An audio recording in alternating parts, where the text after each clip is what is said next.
Wash your ways to photograph knowledge that comes from above.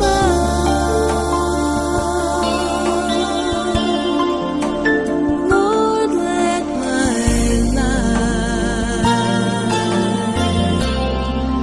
communicate love.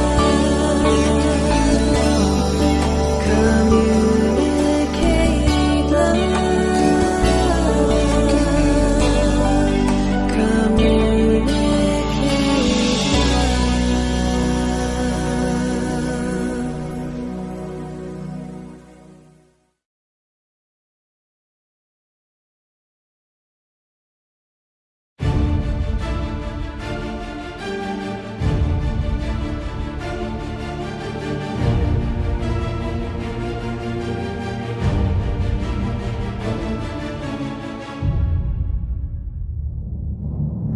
At nakita ko ang ibang anghel na lumilipad sa gitna ng langit na may mabuting balita na walang hanggan upang ibalita sa mga nadanahan sa lupa at sa bawat bansa at angkan at wika at bayan.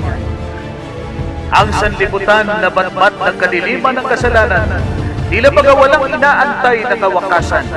Kailangan natin silang dalhan ng katotohanan. Huwag nating ikahiya ang pangangaral ng Ebanghelyo sapagkat ito ang kapangyarihan ng Diyos para sa ating kaligtasan.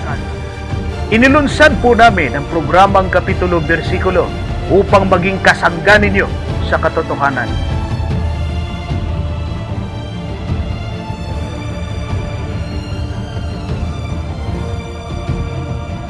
Kapag dumipensya ka, may dating, may matata. Ang unang tanong ko ay, Ang tanong ko po ay, Ang akong pangutanang The challenge is, willing ba kayo natanggalin sa religion ninyo si Ellen G. White and stand by the Bible alone? Kung gusto mo ng magandang sagot, abay magtanong ka na magandang tanong. sigaw ka pa lang sigaw, akala mo tatalain mo kami sa sigaw.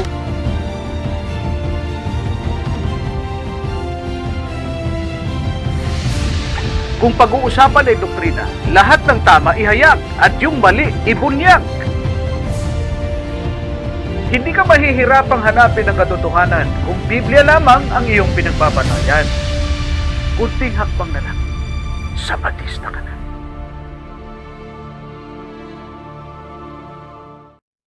Happy Sabat po mga kapatid. Kami po ay naririto muli upang kayo po ay bigyan po ng mga inspirasyon sa pamamagitan po ng paglalakad ng katotohanan tungkol po sa salita ng ating Panginoon. At ngayon po ay kasama po natin ang ating pong kapatid na mainit sa paglilingkod, walang iba kundi si Brother Jimson Castigador. At siya po ay hayaan natin bumati sa pagkakataong ito. Ayan, salamat po sa pagkakataon, Pastor. At muli, mga kapatid at mga kaibigan namin na sumusubaybay sa Kapitulo Bersikulo, nais po namin muli kayong batiin ng isang maligayang araw ng Sabat, kapahingahan para sa atin at papuri sa Panginoon naway nasa mabuti kayong kalagayan. Pinapasalamatan natin yung ating mga supporters at mga sharer. Ganoon na rin po ang ating mga ka-churchmate, ka-district at lahat po ng naabot ng ating video na ito. Nawa po ay naranasan po ninyo ang pagpapala ng Panginoon.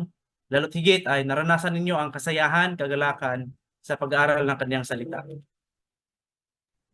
Maraming salamat po, Brother Gibson, sa iyong napakagandang pagbati. At sabi mo nga kanina ay talagang nararanasan natin ang kabutihan ng ating Panginoon. Tunay po na napakabuti sa atin ng ating Panginoon at nakatitiyak ako mga kapatid na kahit kayo po ay nakararanas niyan, mapapatunayan po niya yan, personal po niyong experience. Maraming salamat po sa pagsama sa atin. Binabati po natin ang ating po mga top fan, mga sponsors, lahat po na mga sumusuporta dito po sa Kapitulo Bersikulo. Ang mangyari po nawa na inyo pong i-share na ito na sa ganun ay marami pong makinabang. At kung kayo po may mga katanungan, ay magtanong lamang po kayo sa comment box at amin po namin yung babasahin.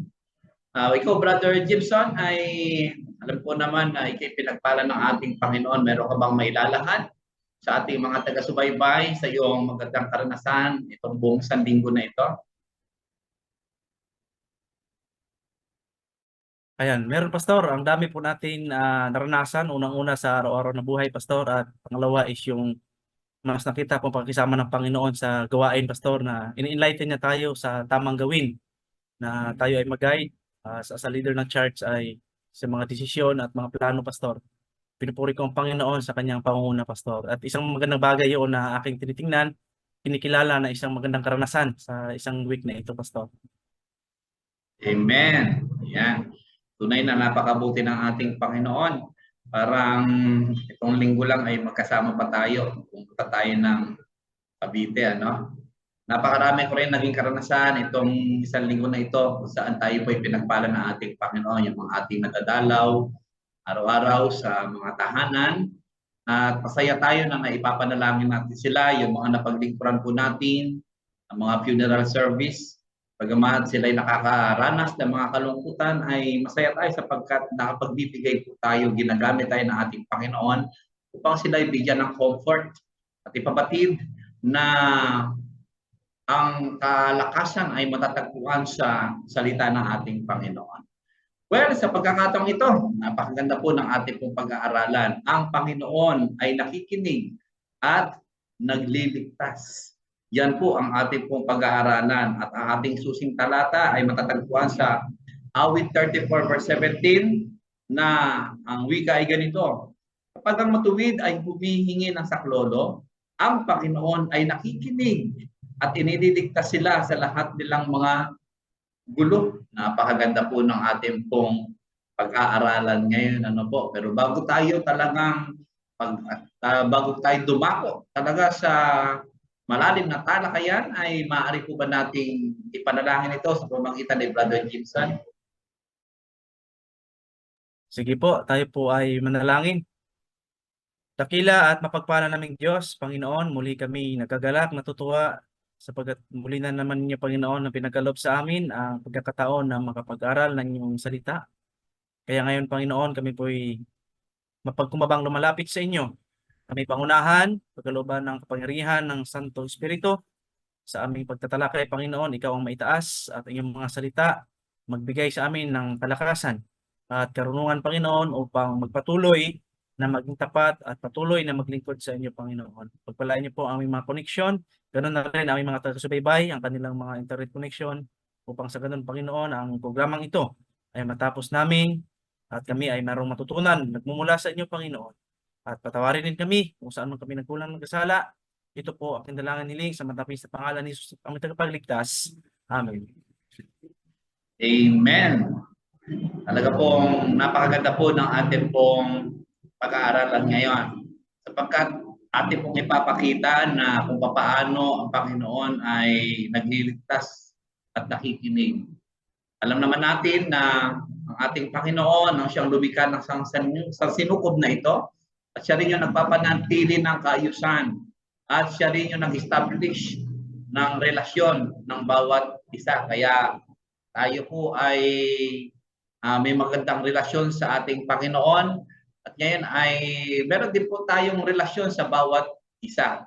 Ngayon ay bagamat makikita natin, sinasabi sa ating leksyon na ang Panginoon ay nakasakay sa ulap sa Awit 68 verse 4, at parang malayo siya, ngunit ipinapahayag po ng ating pong pag-aaralan ngayon na ang Diyos ay malapit din. At yan po yung ating pong tatalakayin sa pagkakataong ito. Kaya nga, sa pagkakataong ito, ang una natin pong katanungan kay Brother Gibson ay ito. Brother Gibson, ano ang importansya ng ebanghelyo sa atin sa kabila na alam ng Diyos ang ating pinakamadilim na mga lihim? Ayan. Ayan. Okay, Pastor. Pag sinabi natin ebanghelyo, Pastor, ay ito ay tumutukoy sa ating Panginoong Hesus, sa kaligtasan niya binigay sa atin, at ganoon na rin sa pag-share natin sa magandang balitang ito. Sa pagpatuloy, Pastor, ay yung ating mga talata na binigay dito ng ating lesson, gusto kong magbasa ng ilan para ito ay parang patunay, Pastor, talaga na ang Panginoon ay kilalang kilala tayo, Pastor. Gusto kong basahin dito sa Awit 139 verses 2 and 3. Iyong nakikilala ang aking pag-upo at ang aking pagtindig. iyong naunawa ang aking pag-isip sa malayo, iyong sinisiyasat ang aking landas at ang aking higaan, at iyong kilala ang lahat kong mga lakad. So talagang tunay, Pastor, no, nakilala tayo ng Panginoon. And gusto ko pang basahin din sa parehong chapter lang, 139 verse 11 and 12. Ang sabi dito, kung aking sasabihin tunay na tatakpan ako ng kadiliman at ang liwanag ng palibot ko ay magiging gabi. Ang kadiliman man ay hindi nakukubli sa iyo, kundi ang gabi ay sumisilang na parang ang kadiliman at kaliwanagan ay magkaparis sa iyo. So, Pastor, kahit sa kadiliman ng ating buhay, tayo kilala ng Panginoon, at sa kung ating babasahin ang buong talata, ito ay 24 verses, tayo ay pareho na, isama natin, Pastor, sa dilim na landas, kasama na dyan yung ating darkest moments sa ating life, kung saan ay tayo ay malayo sa Panginoon, nakakaranas tayo ng parang makasalanan tayo, guiltiness, at parang hindi natin siya mapil. Pero sa mga talatang ito, Pastor, na sinasabi kilala tayo ng Panginoon, no? Ang pagtitig natin pagtayo, kung tayo man ay nasa kadiliman, makikita natin dito na ang hinahambing, Pastor, na ang Panginoon ay magsisilbing liwanag sa atin. At gusto kong basahin din yung last part dito, Pastor, sa 139 ng Salmo o awit, sa 23 and 24. Sabi dito, siyasatin mo ako, O Diyos, at alamin mo ang aking puso. Subukin mo ako at alamin mo ang aking mga pag-iisip, at tingnan mo kung anong lakad ng kasamaan sa akin, at patnubayan mo ako sa daang walang hanggan. Ang ganda ng mga verse nito, Pastor, nung aking itong nabasa, Pastor, muli, no, na talagang sinasabi natin dito na may mga parts sa ating buhay na kumbaga kung ating sisiyasatin ay madilim na part. Kumbaga nasa kasamaan, Pastor, no? At ang prayer nga ni David ay sa bandang last part ng chapter na ito, o ang writer nito, ang author, ay sinasabi, Panginoon, ako po yung siyasatin. At kung anumang lakad na masama sa akin, patnubayan mo ako sa daang walang hanggan. Makikita natin dito, Pastor, na ang diwa ng Ebanghelyo, Pastor, ni Christ, no, na sa ating pagiging makasalanan, sa pagiging madumi natin, yung ating puso, ang isip ay pawang kadiliman, ay may prayer dito na ang Panginoon ang siyang bibigay sa atin ng patnubay. Yun yung request niya na, Panginoon, patnubayan mo ako sa daan na walang hanggan. At pag sinabi natin walang hanggan, walang ibang susi, no? Ng daan ng walang hanggang buhay, si Jesus Christ. And another pa, Pastor, last na verse yung babasahin ko dito, napakaganda. Kung aking bibilangin, higit sila sa bilang kaysa buhangin. Pagka ako'y nagising, ay laging nasa iyo ako. Ito yung thinking ng Panginoon sa atin, Pastor. Sa verse 17, ang sabi dito, pagkahalaga rin ng iyong mga pag-isip sa akin, O Diyos, pagka dakila ng kabuuan nila. Parang sinasabi, Pastor, na ang dami, parang laging concerned tayo ng Panginoon. So, masaya ang buhay, mahirap, nasa kadiliman, guilty, makasalanan. So, ang prayer dito ay, Panginoon, siyasatin mo ako. Kung anumang kadiliman meron sa akin, ituro at patnubayan mo ako sa daan na walang buhay. Kaya makita natin, Pastor, kahalagahan ng rescue ng Panginoon, ng Ebanghelyo sa atin. Bagamat tayo nasa kadiliman, siya po ang Diyos ang magpapatnubay sa atin.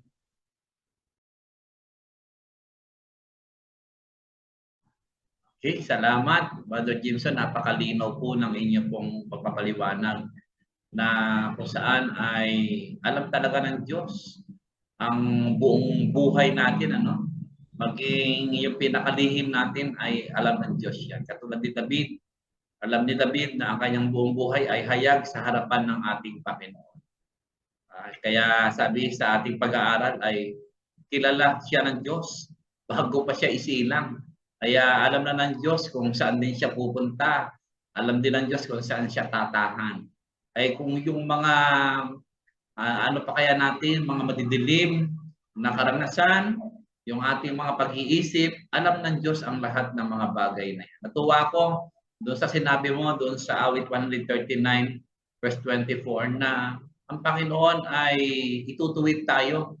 Kumbaga, kung mabiguman tayo, magkasalaman tayo, ay itutuwid tayo ng Diyos sa tamang daan. Ganyan tayo kamahal. Ganyan nagmamalasakit ang ating Panginoon sa atin. Kaya napakahalaga nung good news, yung gospel. Kasi gospel alone is Jesus Himself. Sa madaling salita ay kailangan talaga natin si Kristo sa madilim na landas natin dahil siya ang daan, ang tamang daan, ang kaligtasan at ang buhay, maging ang katotohanan si Kristo po. Iyan. Kaya sa pagkakataong ito, napakaganda po ng ating pong pag-aaral na malaman natin na alam ng Diyos ang lahat sa atin. Kaya hindi tayo pwedeng maging plastic sa Kanya, no? At hindi natin masasabi na nakapagtatago tayo. Kasi maraming mga nagkakasala, Brother Jimson, na nagtatago sila. Kumbaga, pilit nilang pinagtatakpan pero hayag ang lahat sa ating Panginoon. Kaya ang gospel ay ipinapakita na ang Diyos ay pag-ibig, ngunit ang Diyos din ay hukom. Na kung saan ay tatapusin niya ang lahat, huhukuman niya, magbibigay siya ng perfect time para tapusin ang kasamaan. Kaya ang gospel ay magpapalaya sa atin upang daan natin ang landas na gusto ng ating Panginoon sa bawat isa. Hindi naman babagsik ang ating Panginoon kasi sabi sa 1 John 1:9, kung tapat at banal nating ipapahayag ang ating kasalanan sa Diyos, ay tapat at banal din naman niya tayong patatawarin. Kaya napakaganda po na lumapit tayo sa ating Panginoon. Ikalawang katanungan, Brother Jimson, ay ano ang mga spiritual na panganib ang maaari nating kaharapin at paano tayo magkatagumpay mula dito? Ayan, Pastor. Minsan, nakapanood ako ng mga interview, Pastor, sa Facebook, mga videos, yung mga atheist, Pastor, natatanong nila, dati daw silang Christian, dati silang Muslim, na hindi na sila naniniwala sa Diyos. Parang nalulungkot din ako, Pastor, no? Na parang may mga tao talagang dumarating na sa punto na gano'n, no? Na hindi na kumikilala sa Diyos. Bagamat maraming tinuturo sa mundo natin na iba't ibang Diyos, Pastor, mayroon talagang tunay na Diyos, pero ang nakakalungkot, kahit isa doon, parang hindi na nila pinapaniwalaan, Pastor. May mga taong ganyan po, di ba, no? So, isa sa panganib yan, Pastor, na dumarating tayo sa time na tayo ay desperate. So, bagamat marami tayong pagsubok sa lingkod o bayan ng Panginoon, sinusubok tayo sa buhay. Kahirapan man yan, mga problema na maaari yung maepektuhan ng ating spiritual na kalagayan natin, meaning ang ating relasyon sa Panginoon. Kung gaano natin siya kakilala, susubukin tayo. Kaya nga yung aklat ng mga awit, kung ating papansinin, nung nakaraang lesson natin, Pastor, nire-review nila kung paano ginabayan ng Diyos yung kanilang mga ninuno. At hanggang sa sila iligtas, din sila ay nasa time na may trouble din. Parang napifeel nila na parang malayo ang Panginoon, pero nagtitiwala pa rin sila. At marami pang mga verses din na nagsasabi sa aklat ng mga awit na tunay, ang Panginoon ay tumawag tayo, ililigtas niya agad tayo. Ang point ko, Pastor, is mapanganib yung sa ating spiritual, yung talagang mawala na tayo ng pagtitiwala sa Panginoon sa ating dahil sa mga problema na binibigay sa atin ng kaaway, Pastor. Pero gusto ko lang i-share, Pastor, itong lalo na itong chapter 121, Pastor, kasi dito nakatala ang mga verse by verse na paggabay ng Panginoon. Gusto kong basahin simula sa verse 2. Ang saklulo sa akin ay manggagaling sa Panginoon na gumawa ng langit at lupa. Hindi niya titiising ang paamoy makikilos.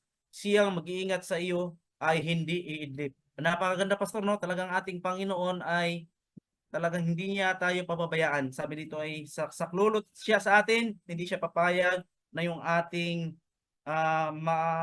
yung paa natin ay makilos. So para firm tayo. Sa next verse sa 4, narito siyang nag-iingat sa Israel, hindi iidlip, di matutulog man. Ito ay napakasayang mapakinggan, Pastor, no? Kung ating spiritual minsan napababayaan natin, pero ang Panginoon ay hindi siya natutulog, umiidlip man para magbantay sa atin, paalalahanan tayo. Ang Panginoon ay tagapag-ingat sa iyo. Sa verse 5, at ang Panginoon ay lilim mo sa iyong kanan. Hindi ka sasaktan ng araw sa araw, ni ang buwan man sa gabi. Iingatan ka ng Panginoon sa lahat ng kasamaan, kanyang ingatan ang iyong kaluluwa. Iingatan ka ng Panginoon ang iyong paglabas at ang iyong pagpasok mula sa panahong ito at magpakailanman. So, bagamat meron tayo, Pastor, no, ng mga spiritual struggles, marami yan, hindi natin maisa-isa.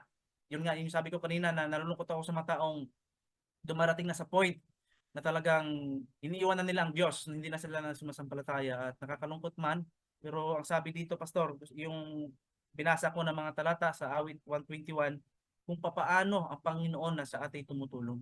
So, ibig sabihin, kahit dumaraan tayo sa struggles, spiritual problem, spiritual na mga doubt, sa ating buhay. Kung atin pong balikan muli ang talatang ito ay napakasaya. Malaman lang natin ang Panginoon na hindi natutulog ni umidlip man. Sa atin sa trabaho, minsan nagnanap time tayo, 30 minutes. Pero kung ating malaman, Pastor, ang Panginoon hindi siya natutulog, umiidlip man. God care or the Lord care for us and the Lord will defend for us. So, isa itong napakaganda na malaman sa araw na ito at sa lesson natin, Pastor, napakaganda na bagamat tayo maraming pagdaanan spiritually, tiyak naman na siya ay sa atin nagbabantay at hindi niya hayaan na tayo ay masakop ng kadiliman at yung spiritual natin ay mawala, Pastor. Yan, napakaganda po ng inyo pong paglalahad, Brother Jimson, na ang Diyos talaga ay nagmamalasakit sa atin. Siya ang Diyos na nagmamalasakit sa bawat isa. Bukod sa siya ay nagmamalasakit, ay pinagtatanggol din tayo ng ating Panginoon. Ayan. At ang Diyos din po ay nagpapalaya sa atin. So, tama po ang sabi nyo na yung spiritual danger sa bawat isa sa atin ay yung minsan ay hindi na tayo maniwala. Ayan, para bagang manghina tayo sa ating pananampalataya dahil sa mga pagsubok na dumadaan sa atin. Pero mahalaga, katulad nga po na sinabi nyo, na malaman natin na ang Diyos ay nagtatanggol sa atin. Na kahit nga yung mga pagsubok na dumadating sa atin, kung maiintindihan lang natin yan, ay yan po ay pinangkaloob o pinahintulot ng ating Panginoon upang mas lalo tayong tumatag at mas lalo nating ma-exercise ang ating faith sa ating Panginoon. Kaya yung ups and down natin, nakatutulong din ito sa atin. Kung atin lamang iisipin na ang Diyos ay hindi tayo iiwan kailanman.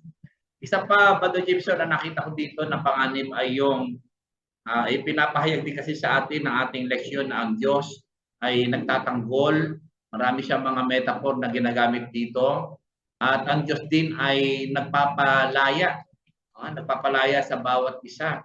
Kumbaga, ipinahayag ng awit, particular sa 114, na kung saan ay pinawi ng Diyos ang mga paghihirap ng kanyang mga tao upang makarating sa lupang pangako. Ayan, nakita natin na ang Diyos ay hinati niya yung dagat na pula. Makikita natin na ang dami mga miracles na kanilang dinanas para lang sa ganoon ay makarating sila sa lupang pangako. At makikita natin dito na bilang manlalalang ay ang kapangyarihan ng ating Panginoon. Kung mapapansin mo yung Jesus and the Storm, kasama yung mga alagad, ay inano ng Panginoon yon. Kumbaga sa isang salita lamang ay nakinig sa kanya yung panahon. Parang si si Kibuloy. Naalala ko si Kibuloy. Sabi niya, pinatigil niya raw yung lindol. Well, anyway, makikita natin dito na ang Panginoon talaga ay makapangyarihan. Mahimala siyang nagliligtas mula sa kasalanan. Okay, pero makikita natin na ipinapahayag din ng mga awit na sa harap ng Panginoon, kapag naramdaman mo ang presensya ng Diyos, ay talagang ikaw ay manginginig sa takot. Ang spiritual danger dito, kapag tayo ay mas na-motivate tayo sa takot kaysa sa pag-ibig, ay isang malaking isang malaking kapahamakan din sa bawat isa sa atin yan. Kumbaga nagsisimba ka lang dahil natatakot ka sa Diyos, ayaw mong maimpyerno. Magkaiba kasi yung pagkatakot na may reverence. Tama rin naman fear God. Di ba sabi ng banal na kasulatan, matakot ka sa ating Panginoon. At sapagkat ito ang pasimula ng karunungan. Pero yung kapag ating lalaliman ng pag-aaral, yung pagkatakot doon ay hindi yung takot na kung saan ay natin, iniisip natin. Marami kasi sa atin na hindi na-motivate na ang kanilang paglilingkod sa ating Panginoon, hindi out of love, kundi out of fear. Mahirap yung ganun eh. Natatakot ka lang may impyerno. May mga ganyan tayo na kaisipan. Kaya tayo natatakot gumawa ng masama dahil natatakot tayo sa consequence na pwedeng mangyari sa atin. Baka tayo maimpyerno o kaya hindi tayo maligtas.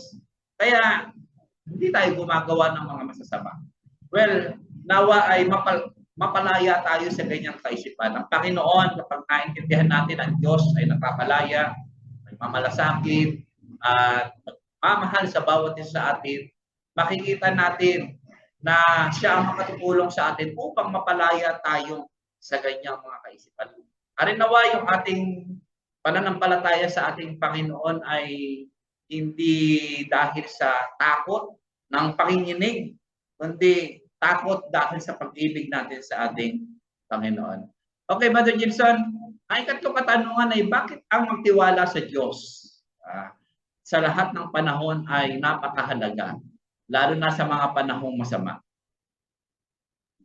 Ayan, Pastor, no? Ang dami kong naalala, Pastor, nung sa sinabi mo, no, bago ko po bigyan ng sagot, Pastor, yung sa sinabi mo na nag-serve ka sa Panginoon because of love or because of fear. Nung midweek lang, Pastor, ay kay group style kami at doon ko lang din first time narinig sa ating kapatid na bata pa lang siya, talagang pinapalo siya ng buntot ng pagi ng papa niya. Pero Adventist yung papa niya para lang magsimba. Ang point, Pastor, ay nalaman ko na siya ay nagsisimba lang noon dahil sa takot. Pag-usapan namin at talagang hindi maganda ang naging epekto kasi yun yung ano namin nung nakaraang gabi na magbasa siya ng Bible, parang hindi niya maintindihan.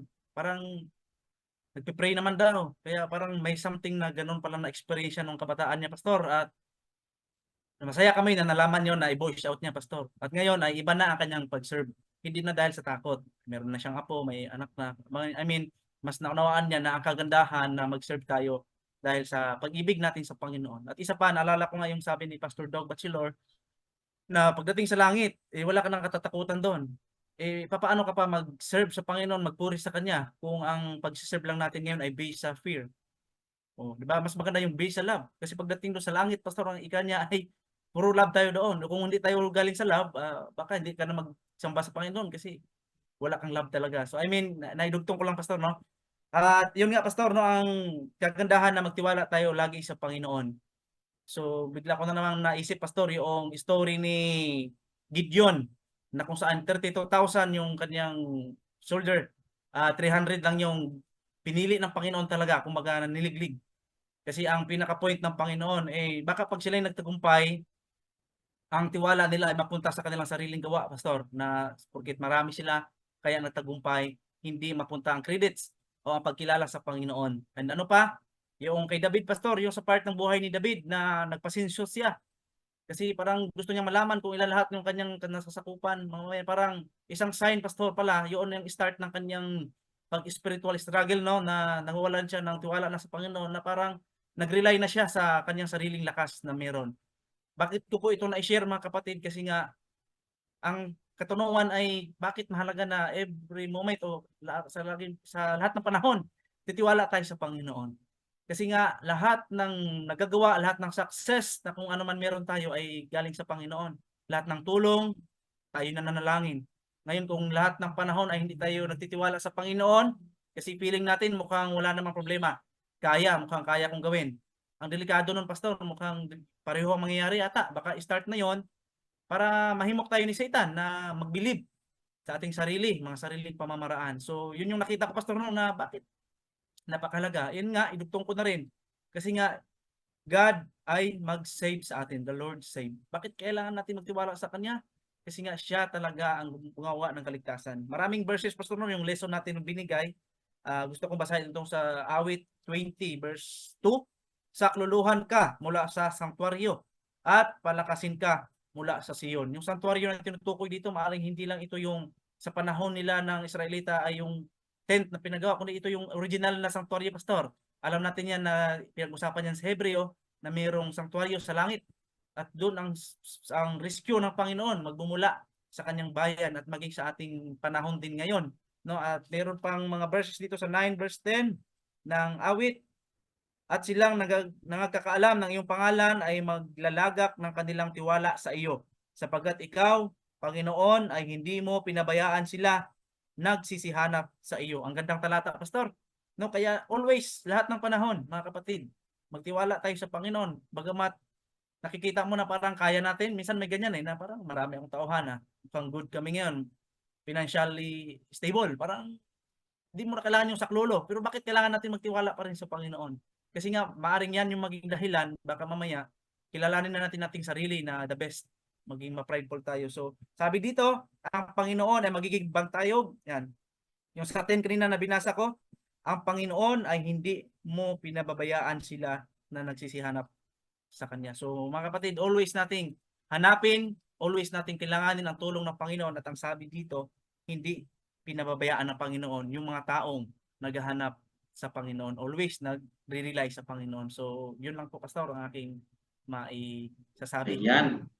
Well said. Napakaganda ng inyong pagpapaliwanag. Tunay po mga kapatid na ang Diyos po ay dapat nating pagtiwalaan sa lahat ng panahon. Maginhawa man tayo o tayo man ay hindi maginhawa. Dahil baka tulad po ng sinabi ni Brother Jimson, na baka tayo po ay magtiwala sa ating sariling lakas, sariling kakayanan, at hindi na natin kailanganin ng ating Panginoon. Well, nagkakamali po tayo mga kapatid. Dahil ang Diyos po ang tunay na makakatulong sa atin. Kaya ang Diyos, bagaman siya po ay nakatira sa kataas-taasan, siya po ay nasa trono, ngunit ang Diyos po ay nakikinig at nagliligtas. Bagamat parang malayo siya, ngunit siya po ay malapit din, mga minamahal po kapatid. Kaya makakasigurado po tayo na kapag lumapit tayo sa ating Panginoon, tayo ay Kanya pong diringgin, mga kapatid. Kaya sa pagkakataong ito ay magkaroon po tayo ng magandang relasyon sa pamagitan po ng ating pong sa ating pananalangin, pagbabasa ng banal na kasulatan. Well, wala na tayong oras. Brother Gibson, meron ka pang last word? Ayan, gusto ko lang pong ipaalala muli, mga kapatid, at sa atin lahat na tunay na ang Panginoon ay dumirinig sa atin at tayo ay Kanyang tutulungan. So tumawag lang tayo, ano man ang ating karanasan. Kung kayo man po ngayon ay nasa madilim na part ng inyong buhay, subukan niyo po na tumawag muli sa Panginoon sa pamagitan ng panalangin. Magtiwala po tayo sa Kanya, lalo tigit sa lahat ng panahon, magtiwala tayo sa Panginoon. Amen. Ayan. Kaya kapatid ko, kung kayo man po ay nakararanas ng mga pagsubok ngayon, magtiwala tayo sa ating Panginoon. At nakatitiyak ako na kayo po ay diringgin ng ating Panginoon. Kaya sa pagkakataong ito, samahan niyo po kaming manalangin. Tayo po ay manalangin. Dakila po namin Diyos, sa pagkakataong ito ay pinapasalamatan po namin kayo. Napag-aralan po namin na nalalaman niyo po ang lahat. Kayo po ay nagmamalasakit sa bawat isa. At kayo po ay dumidinig ng aming pong panalangin.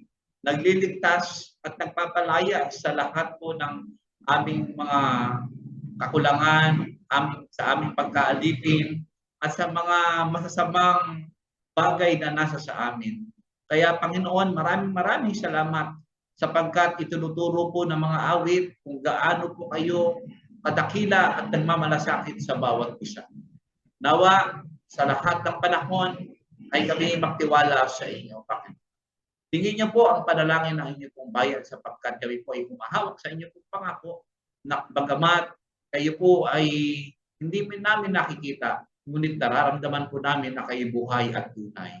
Maaari po ba na pagpalain niyo po ang inyong pong bayan, patawarin sa lahat ng aming pong mga kasamaan. Ito po ang aming dinadalangin sa pangalan ng aming Panginoong Hesus. Amen.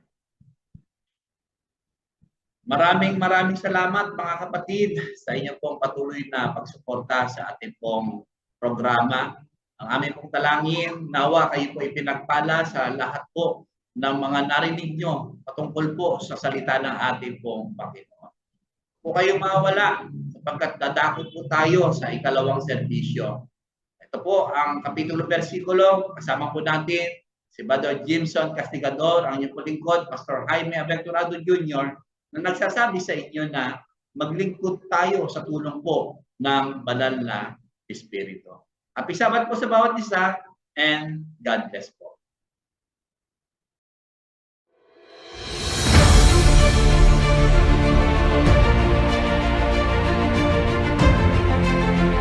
Ang tanong ko po ay ito. Ang tanong ko po, Ang akong pangutanam,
gamitin. Ang tanging alay ko nawa ay gamitin. Ito lamang Ama, wala nang iba pa akong hinihiling. Di ko akalain na ako ay binigyang pansin. Ang taong tulad ko di dapat mahalin.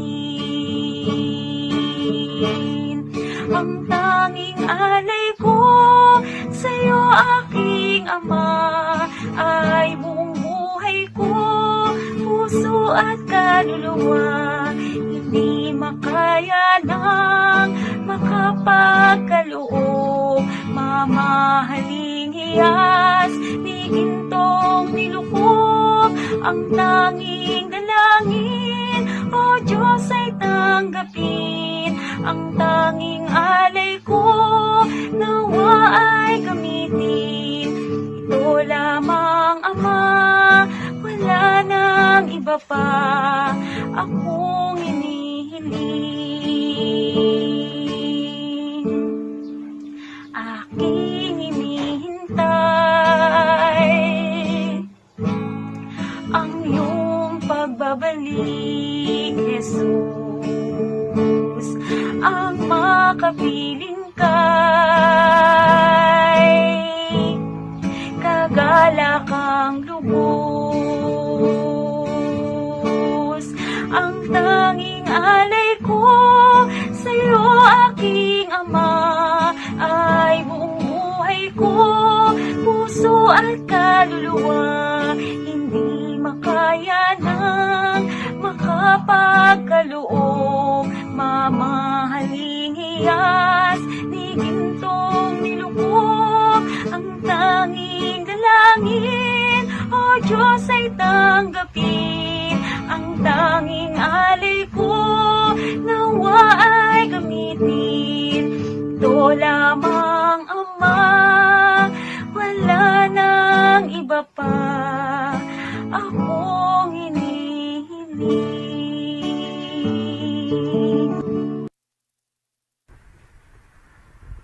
Sa aklat po ng mga awit na isinulat po ni David sa Kapitulo 103. 103 ng awit, ang bersikulo po ay 1 hanggang bersikulo 5. Ganito po ang ating bababasa.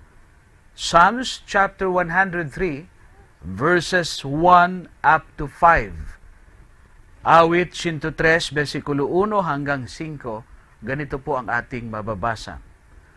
Purihin mo, O Panginoon, mo ang Panginoon, O kaluluwa ko. At lahat ng nangasa loob ko ay magsisipuri sa kanyang banal na pangalan. Purihin mo ang Panginoon, O kaluluwa ko, at huwag mong kalimutan ang lahat niyang mabubuting gawa, na siyang nagpapatawad ng iyong lahat ng mga kasamaan, na siyang nagpapagaling ng iyong lahat ng mga sakit, na siyang tumutubos ng iyong buhay sa pagkapahamak, na siyang nagpuputong sa iyo ng kagandahang loob at malumanay na mga kaawaan, na siyang bumubusog sa iyong bibig ng mabuting bagay, na anupat ang iyong kabataan ay nababagong parang agila. Nawa, mga minamahal na mga kapatid at mga kaibigan, ang Diyos na pinupuri ni David, dahilan sa siya ang pinanggagalingan ng kalakasan ng mga awit, specifically si David. Nagpupuri siya sa Panginoon sapagkat ang Panginoon ay napakabuti sa kanyang bayan. Nagpapagaling ng lahat ng uri ng karamdaman at tumutubos ng buhay ng kanyang bayan. Tayo po ay makikinig ng pagbubulay-bulay ng mga salita ng ating Panginoong Diyos. Harinawa po ay maranasan natin ang kabanalan ng Panginoon sa pamamagitan po ng ating pagsalusaluhang mga salita na ibabahagi po sa atin. Tayo po'y manalangin sa ating mahal na Diyos. Ama naming banal, Panginoon naming makapangyarihan sa lahat. Sa mga oras na ito'y handa na po kaming makinig ng inyong mga salita. Busugin kami ng mga pagpapala sa langit sa pamamagitan ng inyong mga mensahe na ipagkakaloob po ninyo sa pamamagitan ng inyong abang lingkod na inyong gagamiting kasangkapan upang maging pagpapala sa aming mga manunood na sumusubaybay sa programang ito. Bilang bahagi ng aming pagsamba at paglilingkod sa iyo, Panginoon, maranasan namin ang inyong kabanalan, ang inyong katotohanan, at kami ay mapuspos ng kapangyarihan ng banal na Espiritu sa aming pakikinig ng inyong mga salita. Pagpalain po ang bawat isa. Pagalingin ang mga may mga karamdaman. At kami po ay busugin ng inyong mga salita na aming pagbulay-bulay ngayong tanghali sa pangalan po ng aming Panginoong Hesus. Amen. Bago po natin marinig ang mensahe ng Panginoon, atin pong pagbulay-bulayan ang mensahe ng awit na ipagkakaloob po sa atin ng ating mga awit.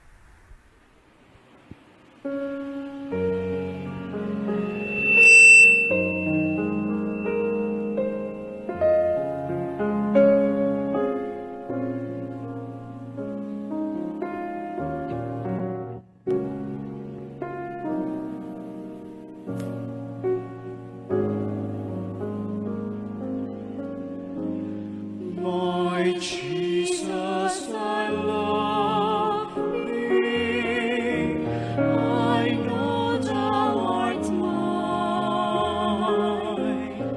For thee all the follies of sin I resign. My gracious Redeemer, my Savior art thou. If ever I love thee, my Jesus, 'tis now.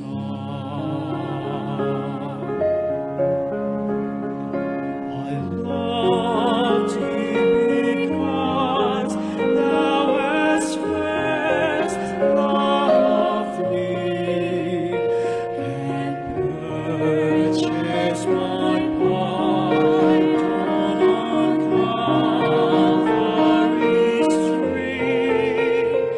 I love thee for wearing the thorns on thy brow. If ever I love thee, 'tis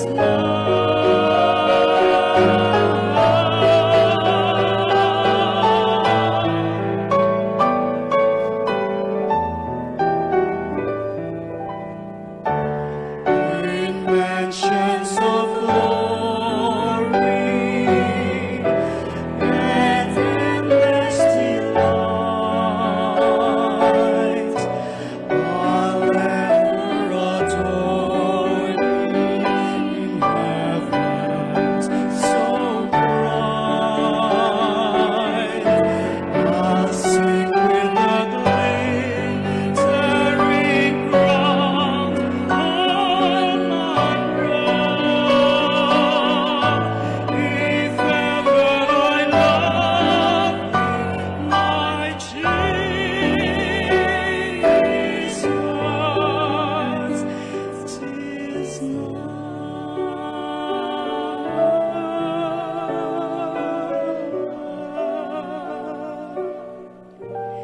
If ever I love thee, my Jesus,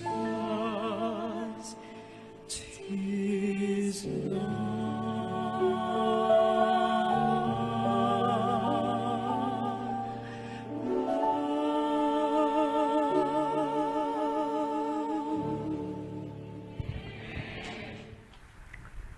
Purihin po ang mahal nating Diyos sa napakagandang diwa na inawit ni na Brother Jade Pilongo at ng kanyang kasama.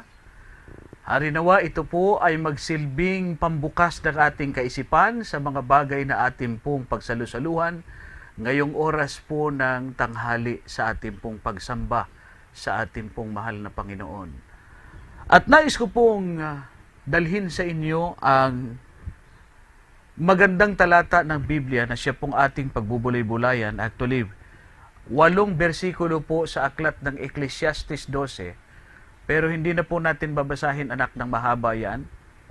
Gusto ko lamang pong magbigay ng kaunting pahimakas na salita sa atin pong tupiko ngayon pong tanghali. Pagkatapos po ng isang soap opera ay ipakita at ipalabas sa isang napakagandang stadium or ng isang teatro. Isa pong leader ng soap opera na ito ang tumayo at ang sabi niya ay ganito: "Like suns through the hour glass, so are the days of our lives." Gaano man katotoo ang isang mahiwaga at masabi nating napakalalim na pangungusap na kung papaanong kagaya ng buhangin sa pamamagitan ng mga oras na nasa salamin, ganon din ang kalagayan ng aming mga buhay. Ang inyong lingkod, madalas po akong binibigyan ng pagkakataon na maging tagapagsalita sa mga namatayan. At kadalasan po na aking binabanggit ang mga katagang ang buhay ng tao ay napakaikli. Ang buhay ng tao ay kagaya ng isang babasaging kristal. Ang buhay ng tao ay katulad nung mababasa natin sa Santiago, Kapitulo 4, ang bersikulo po ay 14. 4:14 ay ganito po ang ating mababasa: "Kayo ngang hindi nakakaalam ng mangyayari bukas. Ano ang inyong buhay? Kayo nga'y isang singaw na sa sandaling panahon ay lumilitaw at pagdakay napapawi." Ang sabi po ng aklat ng Biblia, hindi po natin alam ang ating pong buhay ni ang mangyayari sa ating kinabukasan. Maaring malakas tayo ngayon, pero bukas tayo ay may karamdaman. Maaring masaya tayo ngayon, subalit bukas ay nasa paggamutan pala tayo. Maaring humahalakhak ka ngayon, subalit pagtangis ang iyong aabutin sa susunod na mga araw, sapagkat ikaw ay meron palang malubhang karamdaman. O sino nakakaalam ng ating mga buhay? Kagaya ng singaw na ang sabi ng Panginoon na madaling napapanaw, madaling napapawi. So ganoon ang ating buhay. Life is too short to enjoy it, or life is too short to ignore it. Marami mga tao na para bagang ang buhay nila ay isang buhay na walang direksyon. Marami mga tao na sinasayang yung buhay nila. Naalala ko nung kami po ay laging nagta-travel ng aking kapatid sapagkat kami po ay madalas na nasa lansangan. May dumadaan ho kami dyan sa EDSA. Minsan dumadaan kami sa Rojas Boulevard. May mga tao dyan na siguro gawa nung nagdodroga, no? Mahilig po silang tumawid ng paro at parito. Kahit na may nakalagay na bawal tumawid dito, may namatay na dito. May nagtataka ako yung mga nakahubad, yung mga kung maglakad ay parang kagang, no? Parang siga na parang walang kamatayan ng buhay, ay ginagawang patintero po yung bilis ng mga sasakyan na nagparo at parito. Sabi ko, grabe naman mga taong ito, para namang hindi tinatabla ng kamatayan. Marami mga tao na ang buhay ay pinaglalaruan nila, katulad ng ibang mga riders, no? Pag magpatakbo ng motorsiklo, akala mo talagang grabe. Nakala mo mga daredevil, sabi nila. Parang walang kamatayan, hindi natatakot sa kanilang buhay. O minsan po ay nakakita tayo ng mga cliffhangers, no? Yung pong mga na pupunta sa mga matataas na mga bato at pagkatapos ay maghahang ng kanilang sarili, wala silang harness. Sabi ko, pag sumabit ito, sumalya ang kanilang buhay, siguradong pulbos ang katawan ng taong ito. Pero enjoyable sa kanila yun, mga kapatid. Kaya lamang pinaglalaruan nila ang kanilang buhay. Kayo po na mga manunood, how important your life is. Gaano ba kahalaga ang ating buhay? Ang sabi ng Biblia, kailangan po natin pahalagan because the number of our days is 70 according to the Bible. 70 taon lamang ang ating itatagal sa lupang ito. Magiging 80 kapag ka inabot ka ng kalakasan, pero puspos ka na ng kalumbayan. Ang sabi po, basahin nga po natin yung aklat ng Kapitulo 90 ng aklat ng Awit. Ang sabi po ay ganito ng kasulatan. Chapter 90 ng aklat ng mga awit, ang sabi po rito ay ganito sa versikulo 10. Ang nakalagay po rito ay ganito. Ang mga karawan ng aming mga taon ay 70 taon at kung dahil sa kalakasan ay umaabot ng 80 taon, gayon may ang kanilang kapalaluan ay hirap at kapanglawan lamang sapagkat madaling napapawi at kami ay nagsisilipad. Ang sabi po ng ating kasulatang binasa, ang ating pong mga araw sa lupang ito ay 70 lang talaga ang itatagal. 80, bonus na yon. Pero puno na ng lipos na siya ng kapanglawan. Maswerte po tayo dahil tayo mga Seventh-day Adventist, meron po tayong isang kapatid na may hawak ng Guinness Book of Record. Si nanay, nalimutan ko yung pangalan dyan sa may bandang Bacolod ba o Iloilo. Si Nanay Rosita ba yun, kung hindi ako nagkamali yung pangalan niya. Abay, 123 years old na ata ang edad ng matanda. O basta mahigit 100, hindi po ako eksakto kung ilang taon. Siya ang may hawak ng Guinness Book of Record sa pinakamahabang taong nabuhay sa balat ng lupa. Abay, masaya na po ako kung umabot ako ng 70 eh. Masaya na rin ako pag umabot ako ng 60. Dahil ang buhay po ng tao, 70 lamang ang itinatagal. Aabot ka ng 80, may bonus ka na. Kaya kung kayo po ay 83, nako, malaki-laki na po ang bonus nyo. 13 years na. Kung ikaw ay 72, may 2 taon ka ng bonus. Kung ikaw ay 69, nako, 1 taon na lang kapatid, bingo ka na. Ang ibig sabihin po, talagang aabot ka na sa boundary line ng iyong buhay. Kaya ho, ang buhay natin napakaikli. Kaya nga ho, the days of our life, since it is very short, ano ba ang ating pinagkakaabalahan at ang ating pong ginagawa sa pahiram ng buhay ng Panginoon na ito sa atin? Mga kaibigan at mga kapatid, ngayon po ay ating pong babalikan ang Ecclesiastes chapter 12 verses 1 up to 8. Gusto kong basahin yung versikulo 1. Ang sabi dyan sa chapter 12 verse 1, ang sabi po ng kasulatan ay ganito, alalahanin mo rin naman ang may lalang sa iyo sa mga kaarawan ng iyong kabataan bago dumating ang mga masasamang araw at ang mga taon ay lumapit pagka iyong sasabihin, wala akong kuluguran sa mga iyon. Alright, diyan po sa bahaging yan, nais ko pong kunin sa inyo ang 3 importanteng bagay na yan ang ating magbibigay tayo ng focus sa ating pag-aaral sa buong chapter 12 o sa chapter 12 verses 1 up to 8. 3 punto lamang po ang itinuturo diyan.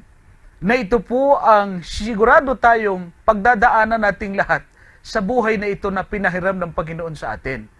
Life is too short and since na napakaikli, we will surely experience these 3 important things in our lives. The days of our lives, there will be a choosing days. Sa verse 1 na ating binasa kanina, there will be a choosing days. Meron tayo pong mga pagpili sa buhay na ito. Life is full of choices. Marami tayong mga pinagpipilian sa buhay na ito. Mamimili ka ng damit, mamimili ka. Pagkagising mo pa lang sa umaga, ano bang kakainin ko? Ano bang uulamin ko? You are going to choose which one are you going to pick it up. Pagka ikaw ay magbubukas ng laptop, ano ba ang aking i-open? YouTube o Facebook? Pagka nandun na tayo sa Facebook, anong aking pakikinggan? Religious o secular music? Pagka tayo nanonood ng religious program, manonood ba ako ng kapitulo, bersikulo o hindi? Life is full of choices. Others, however, can have an enormous impact on our lives. Yung pagpili natin will determine ng ating buhay. It will really affect sa ating buhay. Di ba pagka tayo pumili ng hindi natin nagugustuhan, nadidismaya tayo?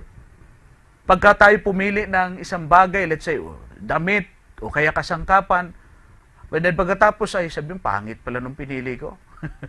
So, makakaranas ka ng upset, no? Yung pagkainis, pagkayamot, sayang yung pera ko.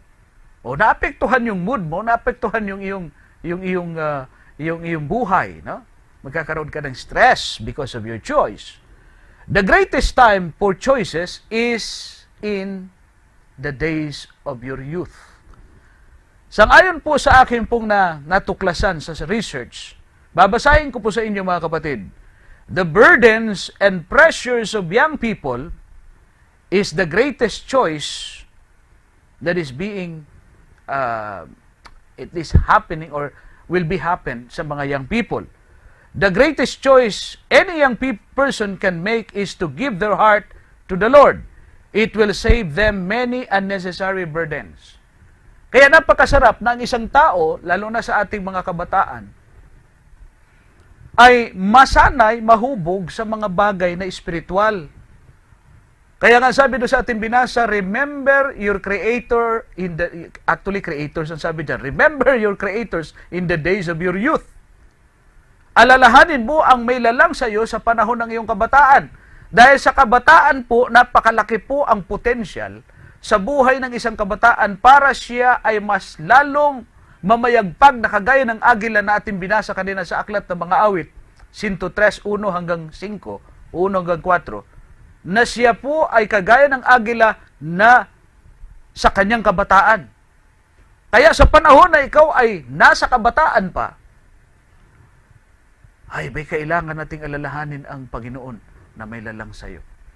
Ako'y natutuwa doon sa amin pong Bible study na Zoom, no? Sapagkat mayroong kabataan dyan na 16 years old na napaka-active sa Bible study. Ang pangalan niya si Kim. Nariyan din sa aming top fan, sino ba yung anak? Yung 14 years old naman na halos kaedara ni Shula. Si Anthony. At syempre itong aking mga anak, hindi ko na po syempre ilalayo sa isang halimbawa. Si Ate si Kaina na 17 anak. Ay, 16. Biglang na ano yung mata. Oh, 17 nga. Tapos si Shula, isang 13 years old, pero nagagamit po sa gawain. Sila po ang nag-ooperate ng ating pong technical sa ating gabi-gabing broadcast. Mga kabataan na kung saan binibigay nila ang kanilang buhay sa Panginoon, napakalaki po ng pagkakataon because according to research, sabi po rito, 88% of all conversations occur before the age 19. 88% po ang ginugugol ng mga kabataan o ng tao sa edad na 19. Mas marami po sila diyang mga talkings, yung magagandang mga conversations. Ano po, sa edad na 19, before age 19. 68% between 9 and 14. Ba, medyo pababa ng pababa, no? 9 and 14 naman, o sa panahon na ikay bata pa, 9 and 14, 68% lang. Pero sa panahon na ikaw ay 19 or before 19, at least 88%. 88 o 80% of his school students, yung pong mga nag-aaral, mga estudyante, 80% lang po ang kanila pong panahon na nakikipag-converse. Who graduates without Jesus will never be saved. Yung pong mga batang ito, kaya nga po sa ating paaralan, amin na pong hinuhubog ang aming mga estudyante sa murang edad para makilala si Jesus Christ. Dahil pagdating po habang tumatanda ang tao, mas lalo pong umiikli ang kanyang percentage na makipag-communicate sa Panginoon. Pero po yung pong edad ng 19 o before age of 19, bago magkaroon ng edad ng 19, ang mga kabataan ay meron siyang tendency na 88% na magkaroon ng conversation sa ating Panginoon. Because yung mga kabataan ganyan, mahilig po yan sila talaga dyan sa... Tingnan mo naman sa ating panahon, Facebook, Twitter, marami po yung mga teenagers. Ano po? And according to sa ating research, children ages 5 to 13 have 32% probability of communicating with the Lord. Ito po yung mga tinatawag nating ang ending niya ay teens, no? Sa panahon mula 5 years old to 13 years old, 32% lang. Kasi siyempre hindi pa masyadong nag-i-enjoy yan sa mga bagay na espiritual. Pero ang crucial dito is yung sinasabi nating teenage life. Pag tumungtong na yun ng 13 hanggang 19, yung sinasabi natin kanina, 88% dyan ay may potential siya na maging Kristiyano at dapat nating i-focus yung atin po talagang investment na panahon para sila ay bigyan ng focus sa kanila pong pagtanggap at paglilingkod sa ating Panginoong Hesus. Dahil kung sila ay hindi tatanggap kay Hesus, tatanggapin nila ang world, ang sanlibutan. Mamahalin nila ang sanlibutan o mamahalin nila si Jesus Christ. Kaya tingnan nyo yung mga teenagers, karamihan sosyalero, lakwachera.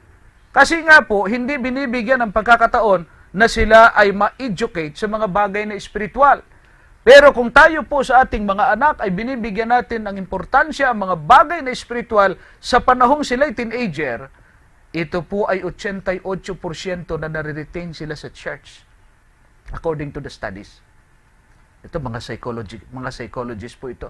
Mga Christian psychologists po itong mga pinagbabatayan po nating mga percentage na ating pong pinag-uusapan. Mga kapatid, the longer you go without Jesus, the less your chances become. Mas lalo pong umiikli ang pagkakataon habang tumatagal ang buhay ng tao kung hindi siya tumatanggap kay Jesus Christ. Kaya tama ay sinasabi ng aklat ng Ecclesiastes na remember your Creator in the days of your youth because 88% ang probability ng mga young people pagka yan ay nadala natin sa Panginoon, talagang mariretain ang mga katotohanan sa kanila.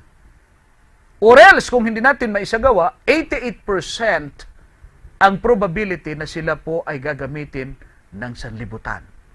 So kung kayo ay may mga anak na teenagers, ages 13 up to 19, napakamapanganib po yan kung hindi po natin yan dinadala sa ating church o kaya hindi natin sila binibigyan ng mga bagay na espiritual.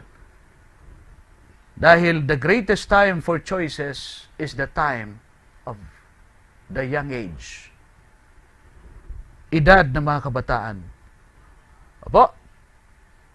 There will be a changing days. The second point na gusto po nating dalhin. Yung sabi sa verses 1 up to 6, anak, pakibasa nga natin. Ecclesiastes chapter 12 verses 1 up to 6. Tingnan po natin. Ano? Kanina binasa na natin yung verse 1. Ituloy po natin ang verse 6 hanggang verse 6.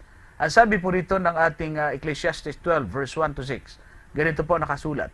Alalahanin mo rin naman ang may lalang sa iyo sa mga kaarawan ng iyong kabataan. Bago dumating ang masamang araw at ang mga taon ay lumapit, pagka iyong sasabihin, wala akong kaluguran sa mga yaon. Versikulo 2, bago ang araw at ang liwanag at ang buwan at ang mga bituin ay magdilim at ang mga lapaap ay magsibalik pagkatapos ng ulan.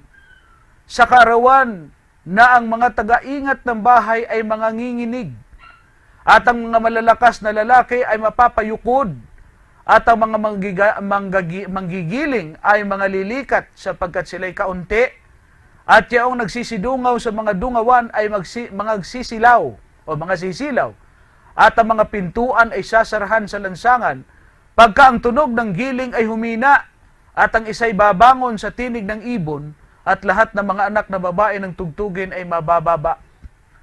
Oo sila na nangatatakot sa matataas o mataas at ang mga kakilabutan ay mapapasadaan at ang puno ng almendro ay mamumulaklak at ang balang ay magiging pasan at ang pita ay manglulupaypay sapagkat ang tao ay pumapanaw sa kanyang malaong tahanan at ang mga tagapagtangis ay magsisigala sa mga lansangan.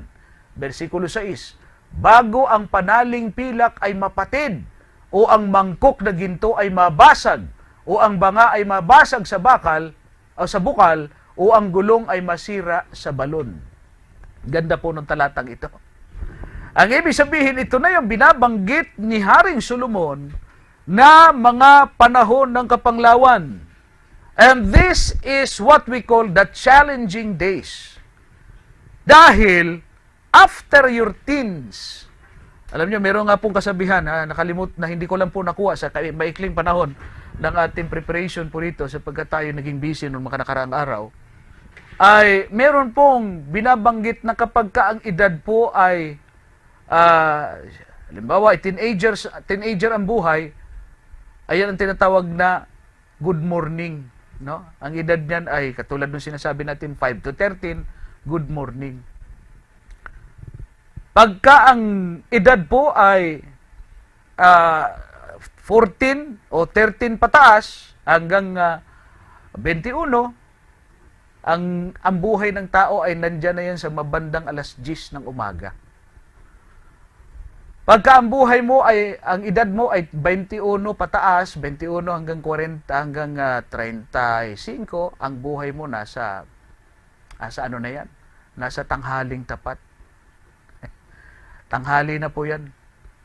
Pero ang edad mo ay 40 hanggang 60. Hanggang 50, medyo ano na po yan? Nasa bandang alas 3 na ng hapon yan. Kaya nga may kasabihan tayong life begins at 40. Pero kung ang edad mo ay nasa mga 60 pataas,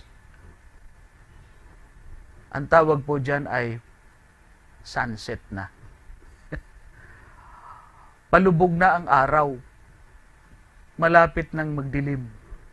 Ngayon, sabi po rito ni Haring Solomon, pagkatapos po na alalahanin yung mga kaarawan ng buhay natin, tay kabataan, bago dumating yung kapanglawan, alalahanin na natin yung ating may lalang sa atin. Dahil ginamit dyan yung mga matalinghagang salita ni Haring Solomon, na totoo naman talagang it will never last yung tayong buhay ngayon. Yung kalakasan natin po, it will never last forever. Ako nga lang po, ang edad ko pa lang po ay, wala pa akong 50 eh. Pero marami na po akong sakit sa katawan. Namamaga na rin yung likod ko. Meron na rin akong scoliosis. At kung ano-ano pa pong mga pain na naramdaman ko. Sapagkat nung kabataan po natin, masigla tayo. Ang akala ko noon, hindi ako magkakaroon ng sakit. Pero huwag tayong mga abuso ng katawan. Lalo na sa mga young people. Dahil aanihin mo yan. And remember, life begins at 40, sabi nila. Nung 40 na po ako, naglalabo na yung aking paningin at ngayon po kakakabit lang po nitong aking salaming bago at tumataas na po yung grado ko, kaya pala ako nahihilo ng mga nakaraang gabi at nahirapan ng magbasa ng ating talata sapagkat mataas na po ang angat ng aking salamin. Dahil akala ko noon pagka ako nung kalakasan pa natin, nung bata-bata pa tayo akala natin forever na yung kalakasan natin. Hindi. Inuunti-unti tayong sinisingil ng ating panahon. Dahil nasa pagdadapit hapon na tayo kung tayo medyo may edad na. Kapag tayo ay 40 mahigit, nako mga kapatid, ang bati na sa atin, good afternoon. Pero kung kayo ay nasa 60-80, 70-80, ang bati na sa inyo, good evening. Ang ibig sabihin, palubog na ang araw ng ating buhay. Ngayon, ang sabi po ni Haring Solomon, doon sa mga bersikulong ating binasa mula sa bersikulo 2 hanggang 6, merong binabanggit diyan na keeper of the house, siya ay nag-iingat ng kanyang bahay. Nang ibig sabihin, yung kanyang mga kamay ay nagtitremble, nanginginig. Totoo naman. Kapag ang tao ay puno na ng kapanglawan, tingnan niyo po yung kamay niya, hindi na makahawak ng pinggan. Pag kayong kanyang kamay humahawak ng baso, biglang nabibitawan yung baso, nababagsak. dati ang kapit mo, samantalang nung malakas ka pa, malusog ka pa, malakas. Hawak ng iyong kamay talagang firm. Hindi mo bibitawan. Pero ngayon, naguhugas ka lang ng pinggan, nababagsakan ka, matanda na eh. Yan ang sinasabi po na keeper of the house. Strong men. Yung mga malalakas na tao dati, yung kanila pong mga legs, yung knees, yung shoulders, malalakas. Ngayon, pagka ikaw ay medyo may edad na, bagsak na yung balikat mo, nakagano na oh. Pagkatapos yung lakad ay baluktot na, nakapantungkod na. Samantalang noong kabataan mo, astig pa. Ano? Kala mo, isang prinsipe kung maglakad. Kaya po ito'y leksyon sa ating mga kabataan. Samantalang kayo po ay hindi pa umabot sa 40, hindi pa umabot sa 50. At kayo ay hindi nakapaglilingkod sa Panginoon. Nasaan po? Anong ginawa ninyo sa buhay ninyo? Don't waste your time. Your time is too short. Use it for God's glory.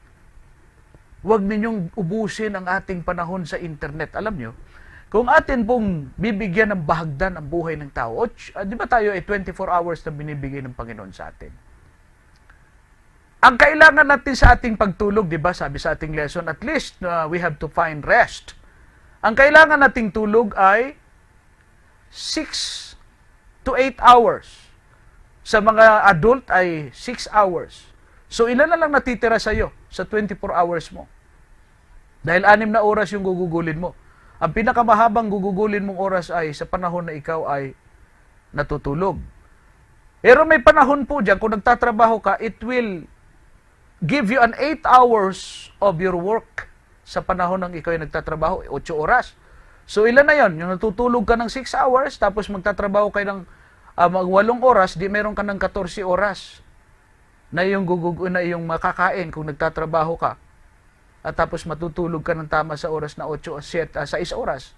So, meron ka lang 14 hours. May natitira na lang sa'yo sa 24 oras mo ng 10 hours.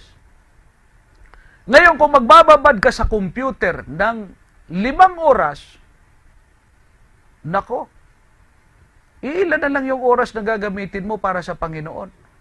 Tapos, siyempre, mayroon pang mga oras dyan na kuminsan ay kumakain ka, oras ng iyong pong tinatawag na mga siesta time, oras ng iyong panunood.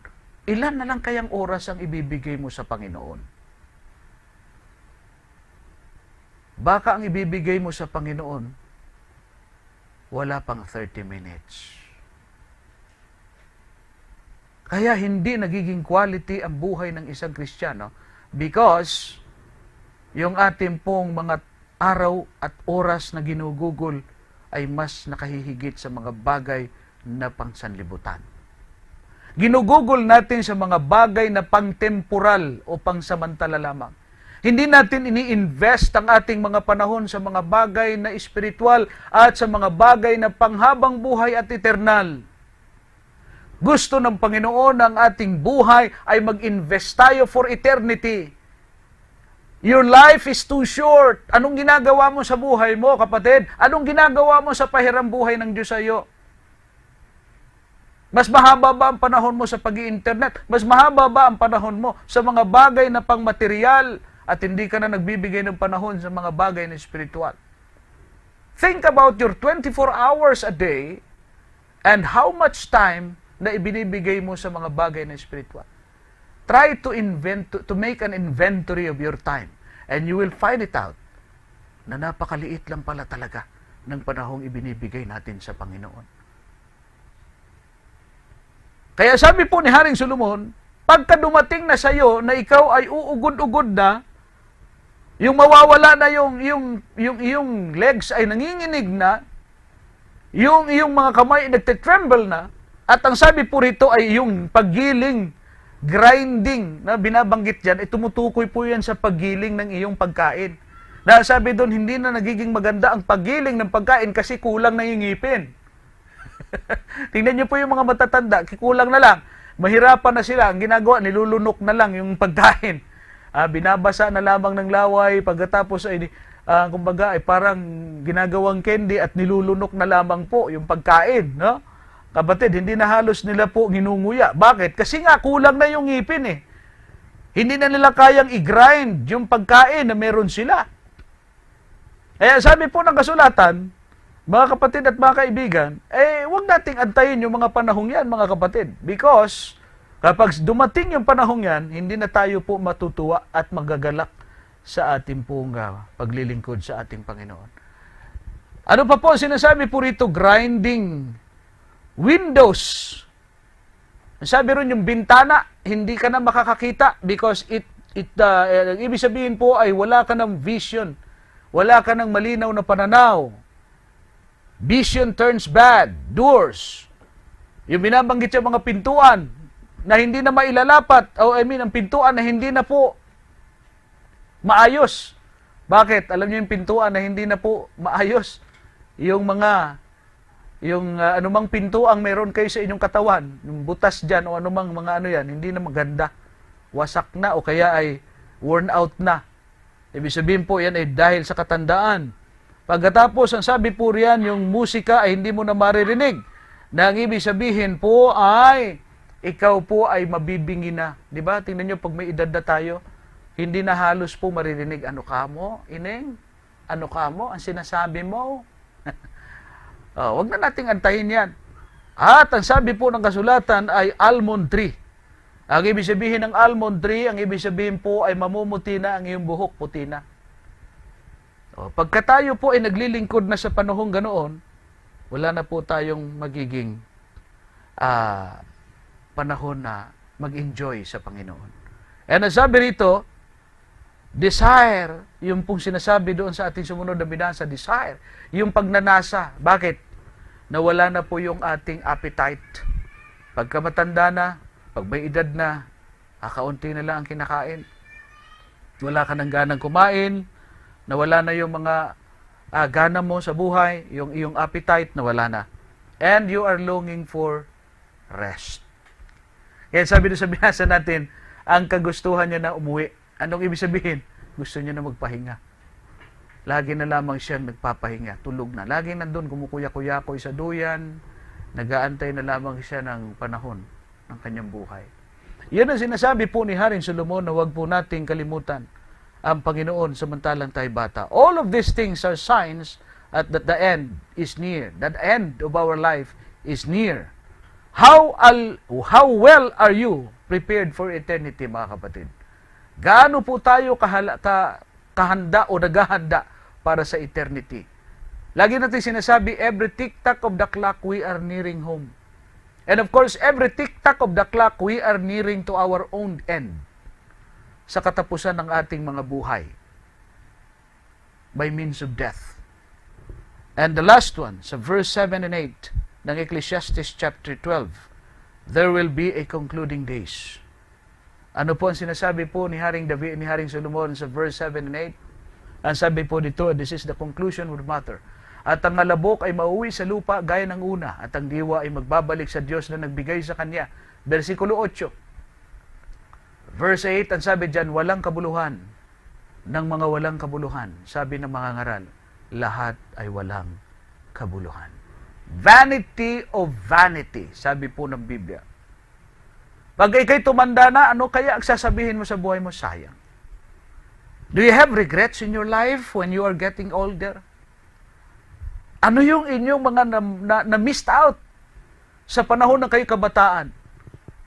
Kung kayo naman ay kabataang nanonood sa ating panahon ngayon, ano ang inyong taon? Kayo ba ay nasa kalagitnaan na ng inyong buhay? Now remember, 70 years old lang. So 35 to 40 na po ay yan. Medyo nasa midnight na yan, nasa midday. Kapatid, nandiyan ka na sa paghahat sa tanghaling tapat. O baka naman sinasayang mo yung buhay mo, baka may niisip mo, meron ka pang another 35 years, dahil 70, 35 pa lang ako 40 pa lang ako, so may 30 anyos pa lang ako. Ay, sinong makapagsasabi sa iyo na yung 30 anyos ay aabutin mo pa? Malam mo, bagsakan ka ng eroplano. Hindi ka na mabubuhay.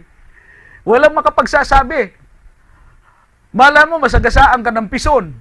Hindi. Walang makapagsasabi sa ating buhay kung ikaw pa ay aabot pa ng 70.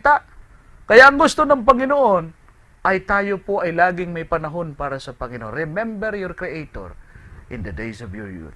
Because At the end of it, you are going to conclude.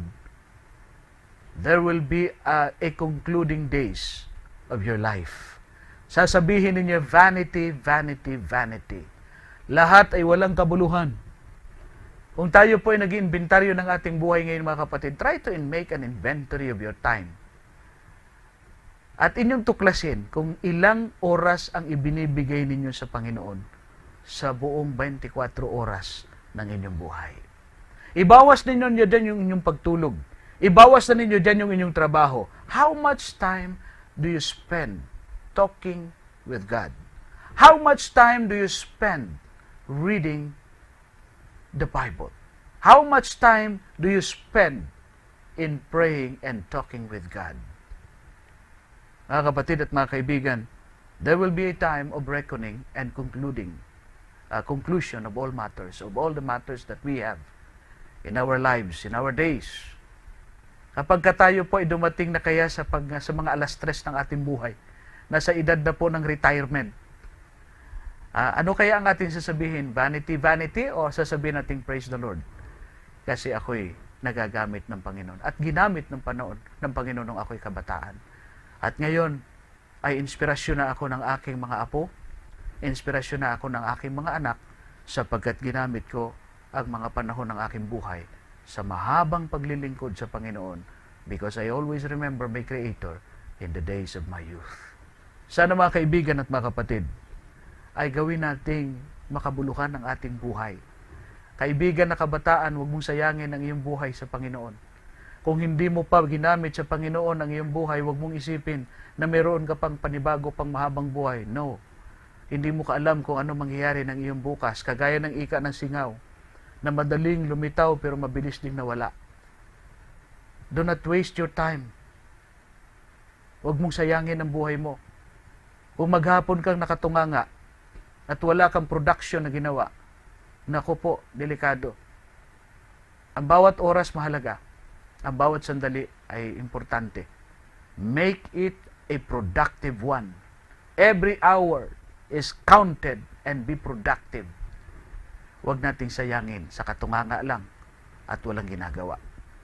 At sana sa lahat ng ating mga gawain, let us always remember the Creator in the days of your life. Tayo po'y manalangin. Ama naming banal, Diyos naming makapangyarihan sa lahat, maraming salamat po sapagkat muli po niyong pinaalala sa amin ang kahalagahan ng buhay. Ipinaalala po ninyo sa amin ang kahalagahan ng mga taon ng aming po mga buhay. Na ang aming buhay napakaikli. Hindi namin hawak ang aming kinabukasan. Hindi namin hawak ang aming po magiging buhay sa hinaharap. Hindi namin alam kung ano mangyayari sa amin 10 years from now, 5 years from now, 20 years from now. Ang aming kalakasan ngayon ay pwede kaming manghina bukas, sa makalawa, sa susunod na taon, sa susunod na 10 taon. Because life is too short and fragile. Sana Panginoon, gamitin namin ito sa ikalulahati ng inyong dakilang pangalan. Panginoon, salamat po ng marami. Sa tanghaling ito na kami inyong binusog sa mga pagkaing spiritual, mula pa kaninang umaga hanggang sa mga oras na ito ng tanghali, nawa po ay ang inyong biyaya at pagpapala ay mapasa aming lahat sa aming pagsamba, paglilingkod sa inyo at sa aming pangingili ng banal na araw ng Sabat. Ito po ang aming dalangin na may pananampalataya sa pangalan po ng aming Panginoong Hesus. Amen. Mga minamahal at mga kaibigan po naming taga-subaybay ng ating programang Kapitulo Bersikulo, sana po ay nakinabang po tayo sa ating pong pagsamba mula pa kanina sa Sabbath School hanggang ngayon sa ating Divine Worship. Hari nawa ay inyo po muling abangan ang ating programa mamaya sa ating pong musical and textual, sa ating pong Sabbath afternoon program. Sa pangalan po ng bumubuo ng ating programang Kapitulo Bersikulo, mamaya pong hapon, by the way, makalimutan ko, mayroon po tayong mga bisita sa ating musical and textual at sasagutin po namin ang inyo po mga katanungan sa gabi po nating broadcast na naiwan. At siguradong makikinabang po tayo sa ating afternoon program. Don't miss the opportunity to be with Kapitulo Bersikulo this afternoon. at 3:30 or 3 o'clock in the afternoon. Ano, kaya ba? 3:30 na siguro. 3:30 ay magbabalik po tayo sa ating programa, ang Kapitulo Bersikulo. Sa pangalan po ng bumubuo ng ating programa, sa pangunguna po ng aking mga anak na nasa technical side, si Ate Shikaina, si Shula, at narito na rin po ang akin pong bunso. Say hello po. Happy Sabbath. Si Shania o si Aya, at syempre ang aking makeup artist naman, ang aking may bahay. At kasama rin po ng ating mga top fan, ng ating pong KB Tele-Evangelist, ang bahagi ng ating Kapitulo Bersikulo Kapamilya. At ito naman po inyong lingkod kay Kristo, Brother Jerry Sevilla. Kami po ay nagpapasalamat sa inyo pong walang sawang pagsubaybay. Magandang tanghali po sa inyong lahat. God bless you and happy Sabbath po sa inyong lahat.